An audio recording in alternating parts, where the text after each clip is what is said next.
January 28th. You were taught, with regard to your former way of life, to put off your old self, which is being corrupted by its deceitful desires, to be made new in the attitude of your minds, and to put on the new self, created to be like God in true righteousness and holiness. Ephesians 4:22-24.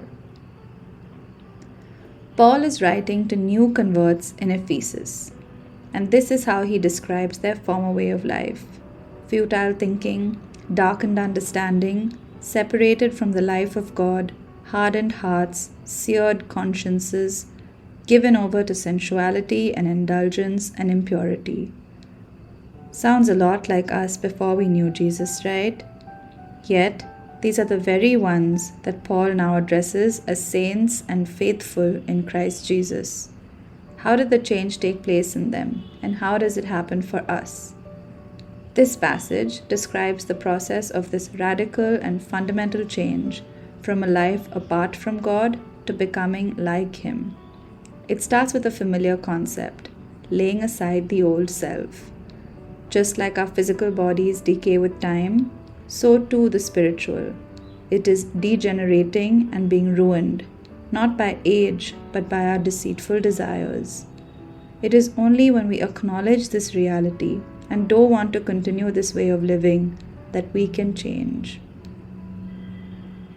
The next step is the renewing of our minds. Literally, the spirit of our minds, our innermost attitudes and thoughts and desires. Paul says that while our old self was being dragged into lower levels, the renewing of our minds takes us into higher levels of living. We are raised up from the degenerate state of our old life. And then comes an amazing picture. The word for putting on the new self literally means to sink into a garment. So here's how it looks to me.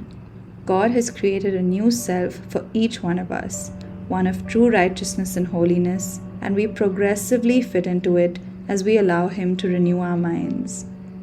God has created beautiful new garments that make their wearers right with Him and set apart for Him, and one of those is a perfect fit for you. Today's decree: I have put off my old corrupted self and have put on the new self of righteousness and holiness.